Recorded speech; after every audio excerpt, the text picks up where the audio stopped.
Bonjour, nous sommes en 2015 dans le site de l'Institut Docteur Angélique, dans une série de vidéos afin de donner des idées de dissertation aux élèves de terminale en France. Attention, ces vidéos ne sont pas faites pour être, je dirais, falsifiées, mais plutôt pour donner des idées par rapport à des sujets. Et le sujet d'aujourd'hui a été suggéré par un élève de terminale en Afrique. Est-ce que la nature humaine existe ?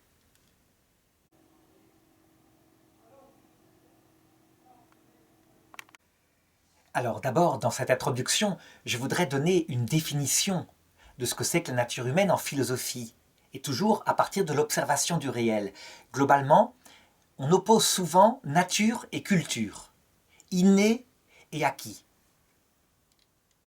Ainsi, on pourrait définir la nature humaine comme les aspects innés qu'on n'a pas choisis et qui s'imposent à nous.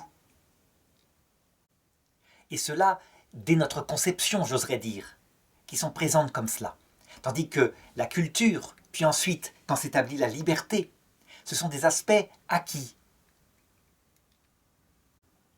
En fait, on ne naît pas n'importe où, on est dans une civilisation qui va, dès notre enfance, profondément marquer notre intelligence. Alors, cet aspect culturel, évidemment, on ne le choisit pas, il nous influence. N'empêche que il est acquis par la civilisation sur des milliers d'années, par sa mémoire, par son histoire.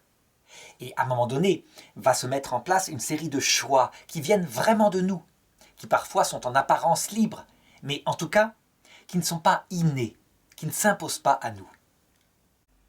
La question est donc, est-ce que cette nature humaine existe ? Je dirais que c'est un sujet en 2015 qui est tout à fait d'actualité, en tout cas en Europe occidentale, à une période où une tentative a été importée des États-Unis, à savoir par exemple que la distinction entre hommes et femmes serait purement stéréotypique, ça veut dire culturelle, quelque chose qu'on a transmis de génération en génération par les parents et qui n'a rien, je dirais, d'essentiel.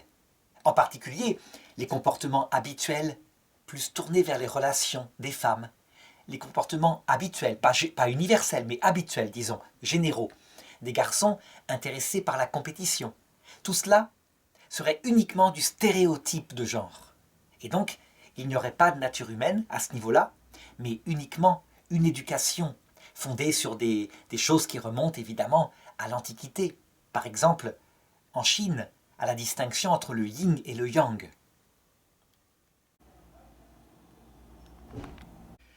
Alors cette dissertation aura deux grandes parties. Dans une première partie, je voudrais manifester quelques systèmes philosophiques qui ont complètement nié l'existence d'une nature humaine, et en particulier, par exemple, Jean-Paul Sartre. Dans une deuxième partie, à partir de l'observation cette fois, et non plus à partir d'un auteur, parce que l'auteur est, en philosophie, la dernière des autorités. C'est le réel qui, en philosophie réaliste, doit s'imposer. Eh bien, je voudrais regarder s'il y a une nature humaine ou pas.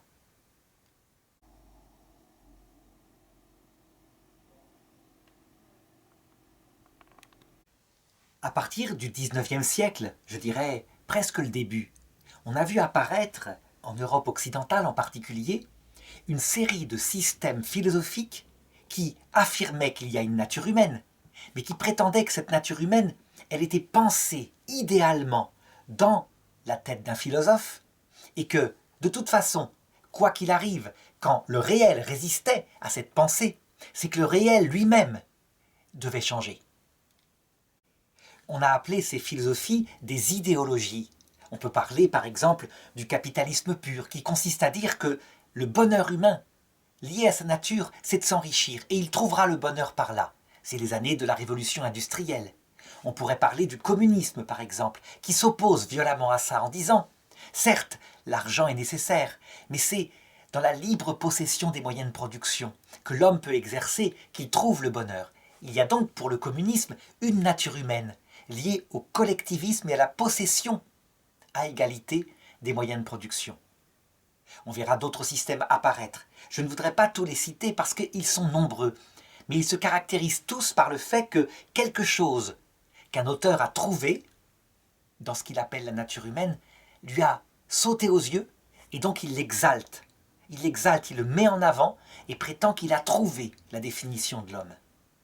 Et puis, après la Seconde Guerre mondiale, après les drames qui seront liés aussi à des idéologies, celles qui disent que la nature humaine c'est de se donner à sa patrie, celle qui dit que c'est la race supérieure qui est l'homme dans sa dignité, eh bien, il va apparaître pour la première fois un système philosophique qui dira « il n'y a pas de nature humaine si ce n'est la capacité de se construire soi-même par ses choix, par sa liberté ». On le doit en particulier à un certain auteur appelé Jean-Paul Sartre, un Français, et à son système qui s'appelle l'existentialisme. Ainsi, pour lui, on pourrait le dire, l'être humain, c'est une table rase, quelque chose de neutre. Par contre, quand à un moment donné, il commence à faire des choix, ça ne va plus être neutre, ça va construire sa personnalité. Et donc, tout l'acquis de ses choix, qui vont être évidemment influencés par sa culture, structurera l'homme. Rien n'est inné, tout est acquis. Attention, Jean-Paul Sartre dit, ça ne veut pas dire qu'on est libre de faire quoi que ce soit. Nos actes portent des conséquences immanentes. On paiera ce qu'on a fait selon les conséquences. Les conséquences qui sont neutres, puisqu'il n'y a pas de nature humaine, mais il y aura des conséquences immanentes. C'est en ce sens-là que Jean-Paul Sartre dit que son humanisme, son existentialisme, est un humanisme. En effet, la première chose, c'est que si, par un acte libre, on fait à autrui ce qu'on n'aimerait pas subir, on le subira en retour. Et donc, que le bon sens, l'intelligence fera que, parce qu'on est existentialisme, on ne fera pas n'importe quoi à autrui. On respectera d'abord sa propre liberté de se construire. Alors évidemment, dans ces années-là, il y a eu des oppositions à Sartre, et certains lui ont dit d'abord, à partir du moment où vous dites que l'homme se définit par la liberté, vous admettez donc une nature humaine qui au moins est la liberté. Certes, répondra Sartre, mais attention, la grande différence, c'est que avant, on posait une essence humaine, une essence, c'est-à-dire quelque chose d'inné qui s'imposait. Donc des déterminations dans l'esprit qui étaient ordonnées à telle ou telle chose. Moi, dit Sartre, je ne pose que l'existence. Et cette existence, elle va se déterminer par nos choix libres. C'est l'essence qui va être produite par les actes posés, donc par l'acquis. C'est le fameux précepte « l'existence précède l'essence humaine ». L'existence précède la nature humaine, c'est la même chose. Alors les débats continueront, et à un moment donné, quelqu'un dira « mais on constate tout de même qu'il y a un programme dans l'être humain. Par exemple, tous nos actes libres, tout ce qu'on pose comme acte libre humain, c'est obligatoirement en vue d'être heureux. C'est pas possible autrement. Par exemple, quand un homme part à la guerre pour, je dirais, réaliser ce qu'il appelle son devoir pour sa patrie, c'est bien parce qu'il y trouve un épanouissement, ne serait-ce que la dignité qu'il a de manifester sa valeur et son capacité altruiste à se donner à son pays. Donc il cherche bien le bonheur.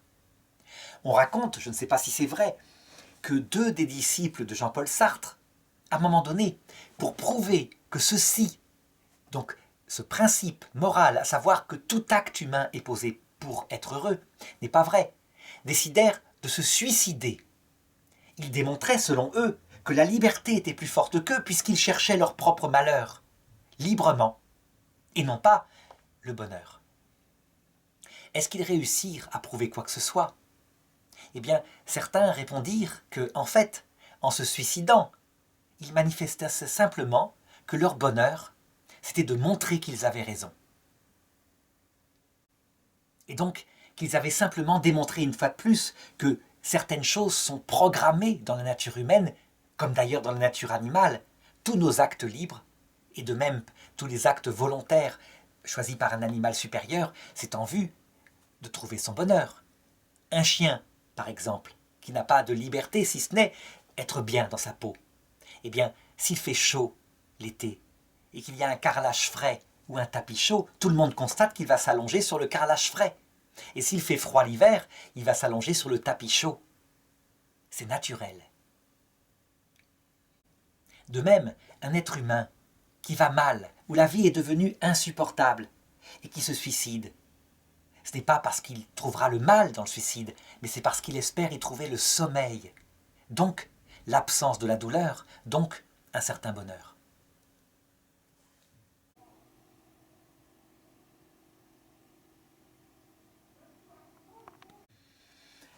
Alors, la philosophie réaliste ne fonctionne pas par mode de thèse, d'antithèse, puis de synthèse. On pourrait dire que dans la première partie, j'ai montré une antithèse, et que maintenant, dans cette deuxième partie, je voudrais simplement, à partir de l'observation de ce que c'est que l'être humain, l'observation de tout ce qui se voit, je voudrais répondre à la question, est-ce qu'il y a une nature humaine ? Eh bien, je crois qu'il ne faut pas tergiverser, mais qu'il faut commencer par observer ce qui est le plus visible, ce qui apparaît, je dirais, dès la conception, dès qu'un enfant est conçu et à sa naissance. Eh bien, c'est tout simplement que, biologiquement, physiquement, ce n'est pas une mouette, ce n'est pas un chien. Il y a un ADN précis, un ADN humain, qui va s'exprimer à travers un corps humain qui a 2 mains, 2 jambes, une tête. Et qui ne fait pas partie de l'espèce ou du genre, comment dirais-je, des singes, mais vraiment de l'espèce humaine. Dès le départ, les puéricultrices disent aux mamans, attention, votre enfant a une nature biologique, il ne faut pas faire n'importe quoi. Et elles vont donner des règles pour la nutrition. Et ce qu'on va surveiller en premier, c'est la prise de poids. Ça veut dire que ce petit enfant, qui n'a pas encore développé une vie psychologique, ni une vie spirituelle, on va travailler sur son corps. On ne va pas le nourrir de viande alors qu'il vient de naître. On va le nourrir de lait. Et si quelqu'un mettait de l'eau de Javel dans sa boisson, cet enfant mourrait. On voit donc, dès le départ, de manière absolument simple, dans le bon sens, qu'il y a une nature biologique. C'est le premier point. Elle est fondamentale, elle s'exprime chez lui par un besoin de se nourrir. Et je dirais que ce besoin est si important qu'il est plus important pour le moment, alors qu'il vient de naître, que son besoin psychologique. Ça veut dire que si un enfant voyait, alors qu'il vient de naître, il a 15 jours, son père et sa mère assassinés devant lui, il n'en ferait pas de traumatisme conscient. Par contre, lorsqu'il aurait grandi, vers l'âge de 5 ans, s'il voit son père et sa mère assassinés devant lui, il en fera un traumatisme profond. Il est beaucoup plus fragile à 5 ans sur un autre aspect, l'aspect psychologique qui s'est développé. Et donc, on voit bien qu'il apparaît un 2e degré de vie, une vie sensible. Ça ne consiste pas seulement à avoir des sensations, voir, entendre, toucher, mais aussi avoir des sentiments, et des sentiments qui ne s'orientent pas n'importe comment. Cette vie sensible-là, on la constate aussi chez les animaux. Et lorsqu'on regarde des animaux très proches de nous, eh bien on constate que les bébés singes, par exemple, les singes anthropoïdes, il n'y a pas plus proche sans doute, ils ont absolument besoin, étant petits, de 2 choses que va leur donner leur maman essentiellement. Mais leur papa joue un rôle aussi.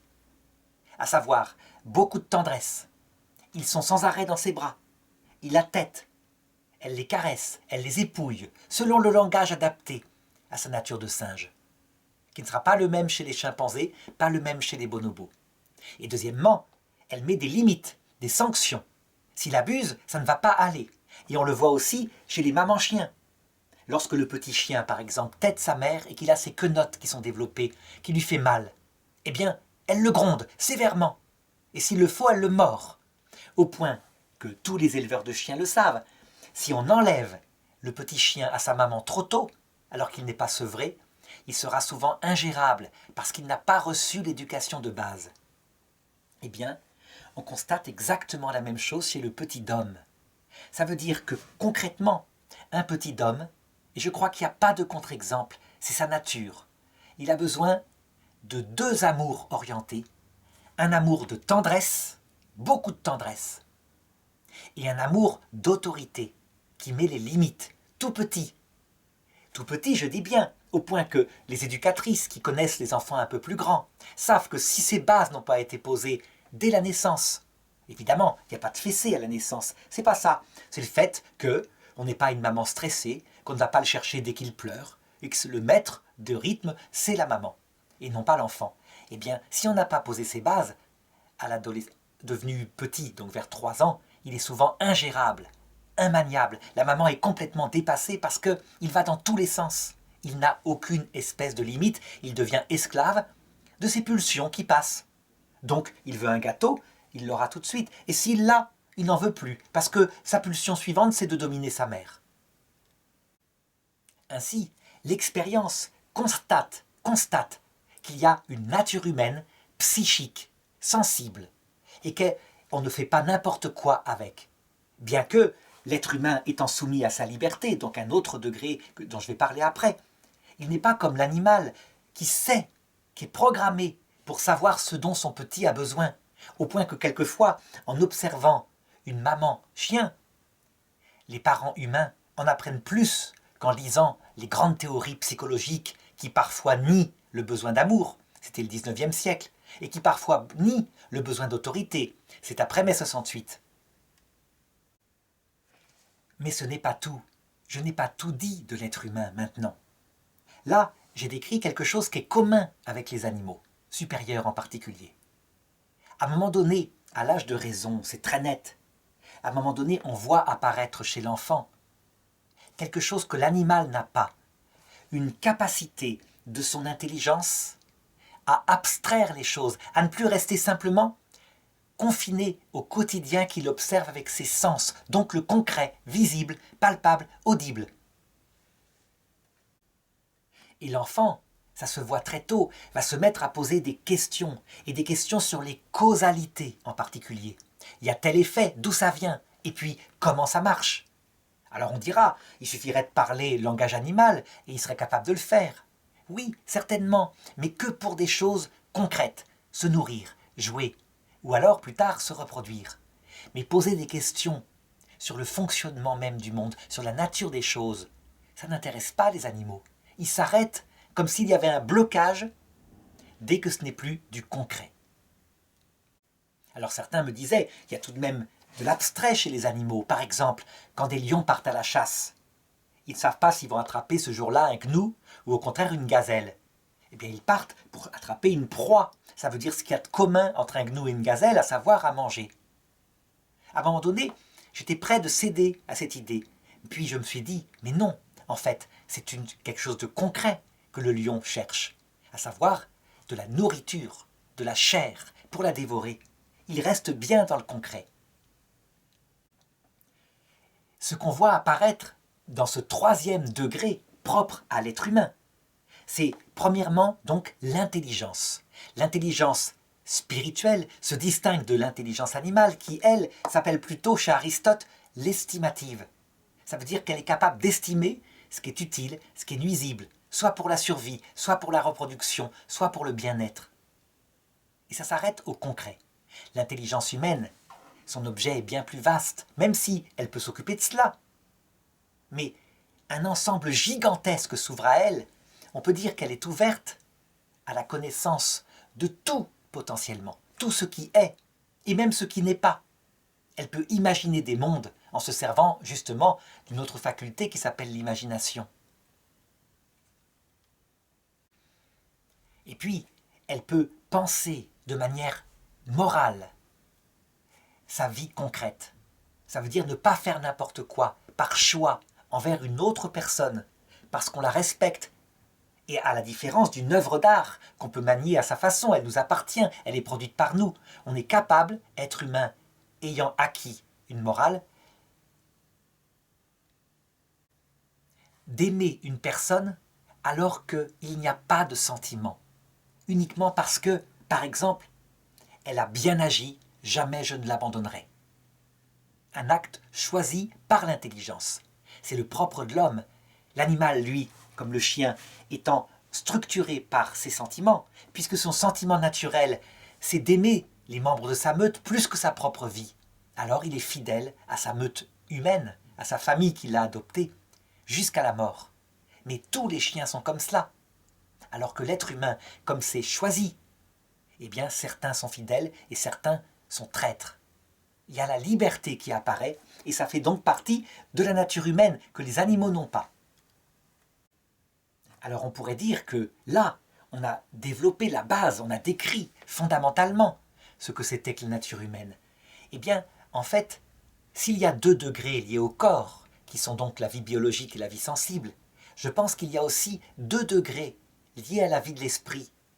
Donc l'intelligence et la volonté capables d'agir avec la vie morale, la vie politique, la vie de travail. Mais visiblement, il y a quelque chose d'autre qui est produit par cette vie spirituelle. À savoir, l'homme est le seul être qui ne peut pas ne pas, à un moment donné, se demander à quoi sert tout cela, ce qu'il fait sur Terre, d'où il vient, qui il est, où il va. Les fameuses questions de la sagesse. Ce sont les premières questions qui apparaissent quand l'homme spirituel, Homo sapiens, apparaît. La preuve, il enterre ses morts avec une organisation pour la survie de ce mort, de la viande à côté de lui, des armes. Et puis les petits-enfants. On pourrait dire très tôt, dès l'âge de 3-4 ans, s'ils perdent quelqu'un de proche et que la maman leur dit « Tu sais, ta grand-mère, elle est partie au ciel », eh bien ils vont demander où est le ciel. Si c'est le ciel des oiseaux, ou si c'est un autre monde. Si on leur explique que c'est un autre monde où elle est, avec tous les ancêtres, l'enfant va comprendre. Il a besoin de cette réponse. C'est pas dit qu'il va y croire toute sa vie, mais en tout cas, cette question est là, qu'un animal ne se pose pas. L'animal, devant celui qui est mort, est très triste. Il a des sentiments de douleur, mais ils essayent de le réveiller, et ça ne marche pas. Découragé, il finit par s'en aller. Il ne se pose pas la question de la survie.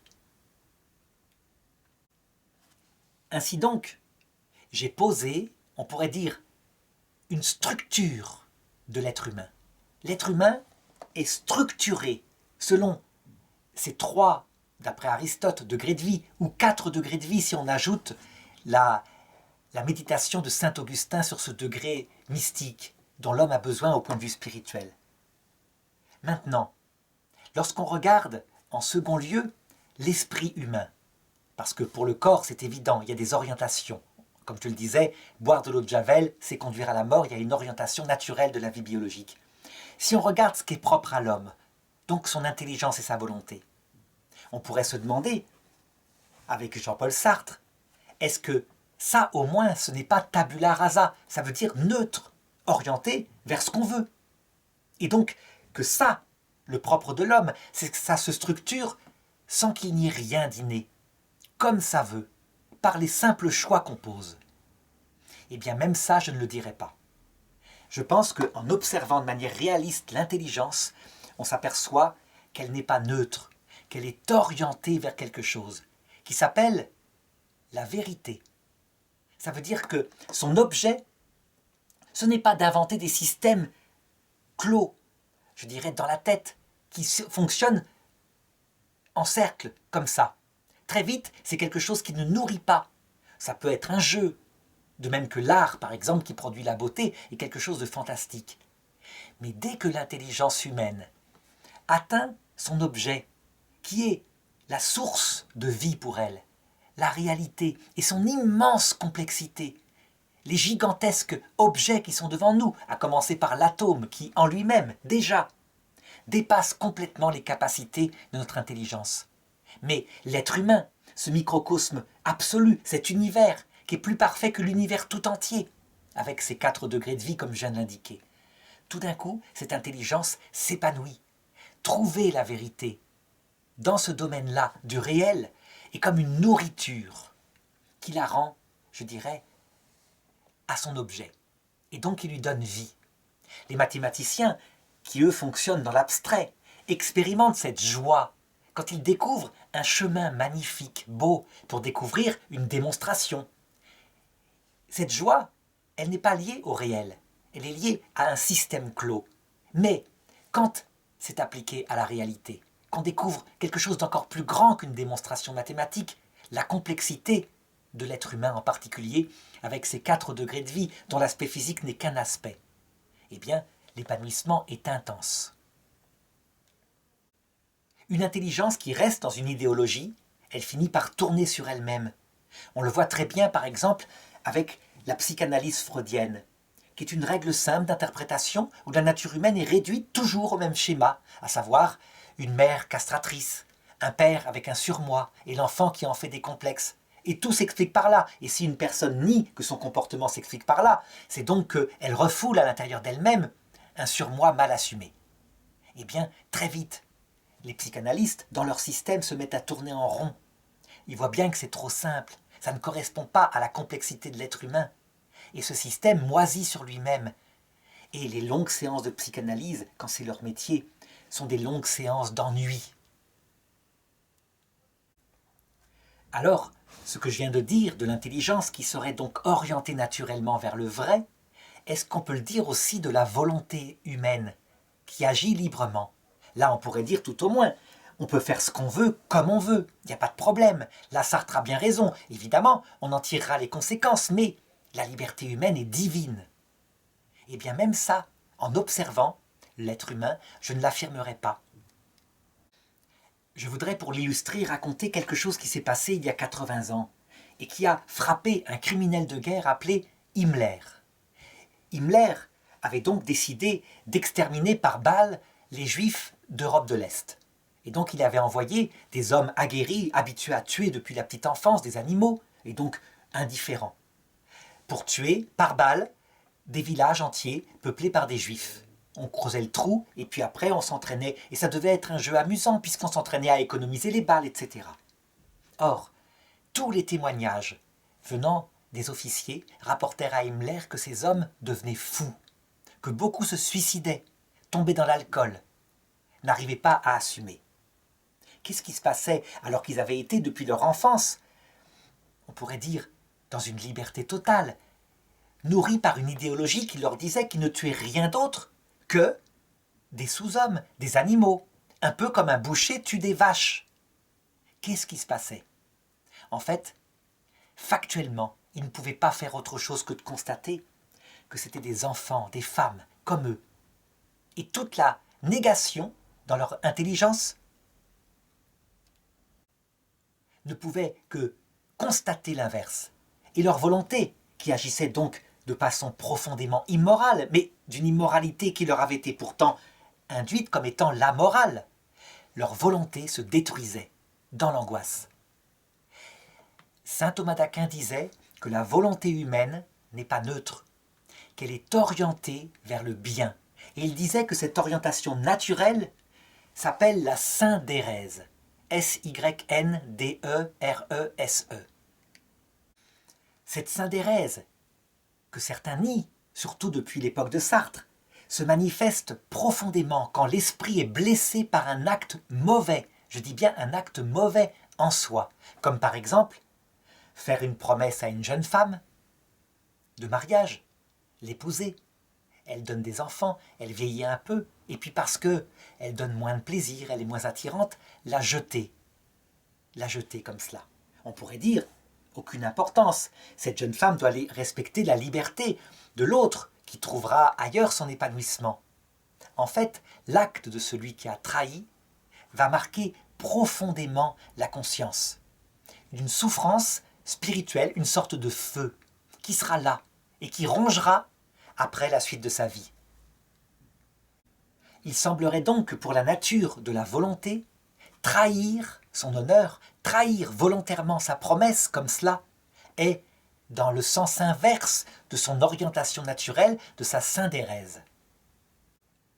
Et ça explique pourquoi, quand par exemple une civilisation prône une loi qui est contre nature, contre une nature profonde, prenons par exemple l'avortement, actuellement tel qu'il est enseigné en Europe occidentale, où il est dit simplement « c'est mon choix, ma liberté, aucun problème de délai ». C'est simplement un acte comme s'enlever une verrue.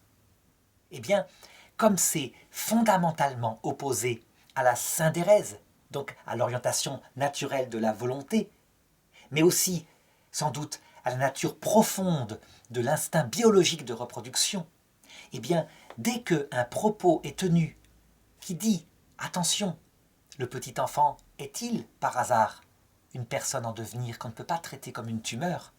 Aussitôt, dans certains pays, une loi condamne comme apologie contre l'avortement. Pourquoi? Parce qu'on constate que c'est ressenti extrêmement douloureux dans le cœur de celles qui se font avorter volontairement, sans un motif dramatique, je dirais. Internet est rempli de ces syndromes post-avortement qui semblent témoigner que, en fait, affirmer, comme l'affirme la génération qui a écouté Sartre, que l'intelligence et la volonté sont neutres, que seule la liberté de gérer son propre individu est là et que ça suffit, eh bien ce n'est pas vrai. Il y a une orientation profonde de la volonté vers un bien objectif qui se voit parfois. Alors donc, jusqu'ici, j'ai donc montré qu'il y a une structure de l'être humain qui est une nature, qu'il y a deuxièmement une orientation profonde de l'esprit humain et qu'il n'est pas seulement fait pour être libre comme un dieu et faire ce qu'on veut comme on veut. Mais en troisième lieu, je voudrais maintenant montrer que parfois, dans l'application concrète, il n'est pas facile de déterminer ce qui est de la loi naturelle et ce qui ne l'est pas. Donc je parle des actes concrets qu'on pourrait poser. Et je voudrais, me contenter d'aborder la vie morale. Ne pas me pencher sur la vie artistique, la vie politique, même s'il y aurait les mêmes genres de remarques à faire. Donc la question que je pose, c'est est-ce que dans la nature humaine, donc pour toutes les civilisations de toutes les époques, est-ce que trahir son ami est mal? Est-ce que c'est donc une loi naturelle? Je ne dis pas trahir un homme, je dis trahir son ami. Donc pour bien montrer que j'aborde un sujet très simple, eh bien je dirais que oui. Il y a dans l'amitié un secret, une confiance, et donc dans toute civilisation, si on trahit, qu'on s'assoit sur la promesse donnée, c'est ressenti comme une trahison partout. Donc il semblerait que là, c'est facile à déterminer. La loi morale exprime les choses comme cela. Alors on pourra opposer à cela des communautés où chaque individu est premier et que tout est mensonge. On trahit comme ça vient. Ce sont les communautés par exemple de bandits. Eh bien, lorsque véritablement tout est appliqué dans la solitude absolue, chacun étant un loup pour l'autre, il y a destruction de cette humanité. Les rapports de violence remplacent les rapports moraux et ça aboutit évidemment à des enfers sur terre. Dans les communautés de bandits, parfois il y a un véritable sens de l'honneur. Par exemple, on a vu des prisonniers. Les amis qui étaient avec eux et qui faisaient des hold-up avaient promis que celui qui serait arrêté, il ferait tout pour le faire libérer.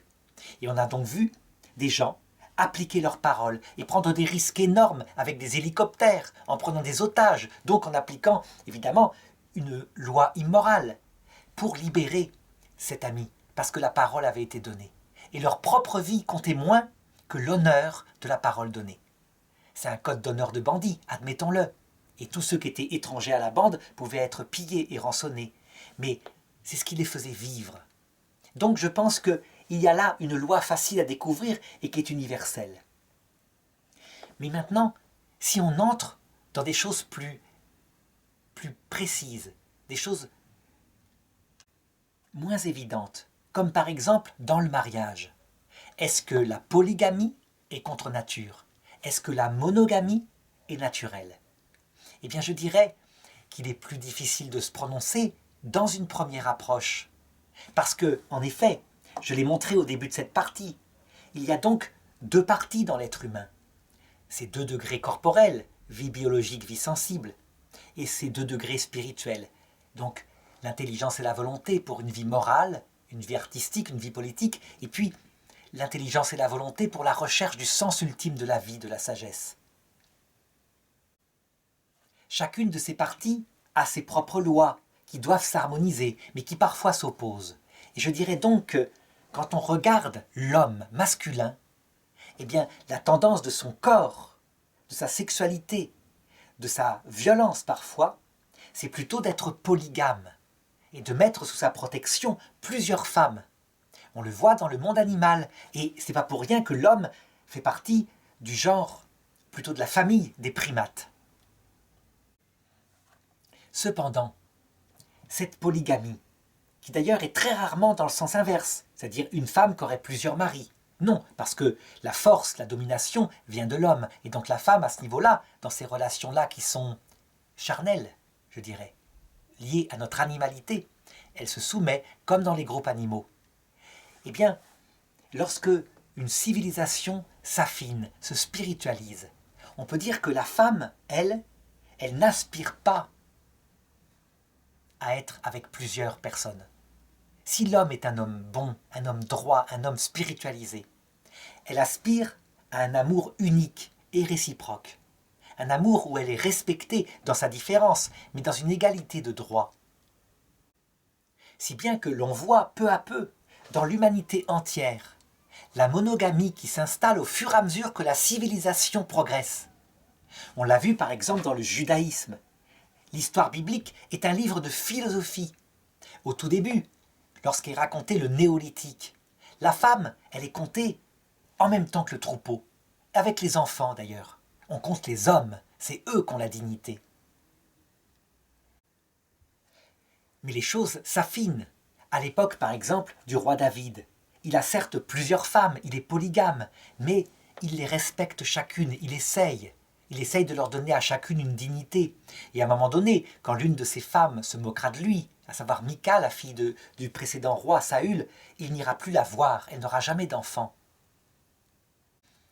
Si on continue de lire le texte biblique, à l'époque plus tardive, l'époque des Grecs, l'époque où le peuple d'Israël a été conquis par cette civilisation nouvelle, on s'aperçoit qu'à un moment donné, un texte impose, au nom du Dieu des Juifs, la monogamie et aussi l'interdiction de la répudiation. C'est un texte du prophète Malachie qui dit ceci: « Tu vas au temple de Jérusalem porter tes offrandes, et tu t'étonnes que je ne t'exauce pas. » C'est Dieu qui parle dans le texte. Je vais te dire pourquoi. J'ai contre toi une faute que tu as commise. Qu'as-tu fait de la jeune femme de ta jeunesse, celle à qui tu avais fait des serments? Pourquoi l'as-tu trahie? N'ai-je pas créé l'homme et la femme pour qu'ils fassent une seule chair? Alors, la femme de ta jeunesse, ne la trahis pas. Actuellement, dans l'islam, qui est une civilisation en cours d'affinement, eh bien, on voit le même mécanisme se produire. Dans un islam affiné, comme en Tunisie, la monogamie est imposée. Mais à l'inverse, dans un islam de type, je dirais, salafi, c'est-à-dire tel qu'il était au départ, la femme au Pakistan a intérêt à obéir au père, puis, si le père est mort, à son frère, et puis ensuite à son mari. Et si elle désobéit, il y a quasiment droit de vie et de mort, un peu comme dans l'Empire romain, qui, à un moment donné, autorise les pères à tuer leurs filles qui n'ont pas obéi à leurs ordres, à leurs directives. Alors, certains sociologues, en observant l'humanité, n'auront pas ce regard avec un progrès, mais diront plutôt, quand on regarde les civilisations, on voit plein de modèles, il y a même quelques modèles où la femme dirige les hommes. Oui, mais globalement, si on regarde les aspirations mutuelles, eh bien, je dirais que, même si c'est avec souplesse, ce n'est pas si net que cela, comme le sujet précédent que j'avais abordé, il semblerait que la nature humaine soit faite plutôt pour la monogamie, et que l'homme s'y soumet parce que sa femme l'y pousse, et parce que sa femme est plus fine sur ce niveau-là qui s'appelle la relation du couple. Alors ce sujet, on le voit, est de toute façon plus difficile à traiter. Par contre, il y a des sujets qui manifestement sont des stéréotypes, ça veut dire n'ont pas de rapport avec la nature humaine. Par exemple, certains disent que le fait de porter une jupe, ce serait réservé aux femmes, et les cheveux longs aussi. On a même un texte de saint Paul qui le pense, qu'il n'est pas bon qu'une femme ne soit pas voilée parce qu'elle porte des cheveux longs, et que c'est naturel à la femme. Bien évidemment que non, ce n'est pas naturel à la femme. Ce sont des questions culturelles. Et pour preuve, il suffit de regarder par exemple les francs saliques. Les rois et les fils de rois portent les cheveux longs. Et si on veut déshonorer un fils de roi, il faut le tondre. Il perd toute sa dignité à jamais. De même, en ce qui concerne les jupes, les guerriers romains, militaires imbattables, portaient un kilt, Ainsi d'ailleurs que actuellement les guerriers écossais.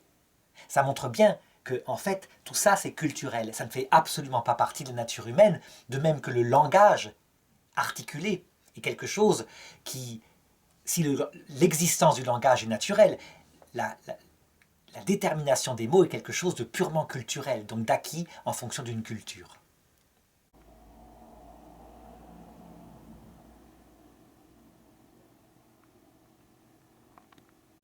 Alors, que conclure de cela? Eh bien qu'il est manifeste qu'il existe une nature humaine et que nous ne sommes pas des oiseaux, ni des singes, ni des ours, que nous avons une vie spirituelle. Une dimension que j'ai peu abordée dans cette dissertation, c'est la quatrième dimension, à savoir cette dimension d'aspiration à une réponse, à la sagesse, donc au sens profond de la vie. Actuellement, en Occident, on a poussé les choses jusqu'à dire que cette dimension n'était pas partie de la nature humaine, qu'elle était culturelle et qu'on pouvait parfaitement s'en passer. On a donc une Europe qui matériellement est comblée, psychologiquement essaye d'avoir des médecins qui s'occupent de cela, qui a des réflexions intellectuelles, et qui met de côté toute la question de l'existence possible d'un créateur et de l'existence d'une vie après la mort. C'est une expérience intéressante, parce qu'en fait, on constate, 50 ans après sa mise en place, que cette expérience aboutit à une revanche de la nature. C'est comme si notre liberté qui existe, que Sartre manifeste, elle fait partie de notre nature, ne pouvait pas entrer en conflit avec les autres parties de notre nature qui sont innées. Donc non seulement avec notre corps biologique qui n'est pas fait pour manger n'importe quoi, notre psychologie qui doit recevoir des choses dans l'enfance, notre vie spirituelle orientée vers la vérité, orientée vers le bien, mais aussi ce besoin d'une réponse profonde. Si notre liberté étouffe une des dimensions, quelle qu'elle soit, elle se vengera à la génération suivante. Et donc on voit, à la génération suivante, non seulement se manifester des jeunes en besoin de repères, dont la liberté ne suffit pas, puisqu'elle n'a pas de sens, et qu'elle les rend esclaves, se tourner avec force vers une religion simple, carrée, aux préceptes simplistes, mais au moins qui structure. Certains deviennent même djihadistes et s'engagent. Des femmes donnent leur ventre pour aller donner à l'État islamique des enfants. On pourrait se dire, mais ce sont quelques individus. Pas du tout. C'est lié à une véritable souffrance de cette quatrième dimension, spirituelle, mystique je dirais, qui est négligée. J'en ai un exemple qui est tout à fait significatif. Je me rappelle avoir vu une émission avec Muriel Robin, une humoriste française de cette génération, totalement libre, comblée d'argent et de réussite professionnelle. Elle était tellement dans l'angoisse, une angoisse perpétuelle et des envies de suicide, qu'à un moment donné, on lui proposa, mais c'était indépendamment de son angoisse, on lui proposa d'aller en Afrique auprès de peuples extrêmement primitifs, de genre animiste, pour découvrir leur culture et s'y fondre. Et elle y découvrit une eau vive, qui lui fit tellement de bien, parce qu'ils avaient une réponse, eux, à leur présence sur Terre. Une réponse simple, les esprits qui rejoignent l'autre monde, le respect qu'on doit avoir pour les âmes de ses ancêtres, etc. Et cette réponse, qu'elle ne recevait plus en Europe occidentale, qui laissait donc son quatrième degré sur le sens de la vie en famine, la nourrissait, lui faisait du bien, au point qu'elle se fondit complètement dans cette tribu, prenant même la couleur de leur peau, puisque avec de la terre, ils se peignaient pour avoir cette couleur.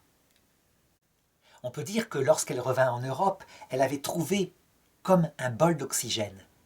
Et bien voilà, elle est le témoin, je pense, de ce qui se passe quand une des dimensions, qui est innée, donc par exemple ce besoin de l'esprit d'avoir des réponses à ce qu'il fait sur Terre, est complètement bafouée à cause d'une autre dimension qui s'appelle la possibilité d'être libre, de choisir ce qu'on rejette ou ce qu'on garde.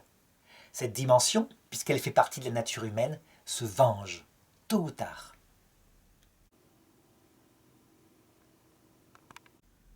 Je conclurai donc avec le pape François, dans son encyclique Laudato Si, sur l'écologie, qu'il ne suffit pas de faire une écologie sur les plantes, les animaux. C'est essentiel, mais ce n'est pas suffisant. L'homme tout entier fait partie du cosmos. Et tout est lié, dit le pape. Il faut une écologie humaine totale qui respecte non seulement les rythmes de la nature, mais aussi la nature humaine dans ses 4 dimensions.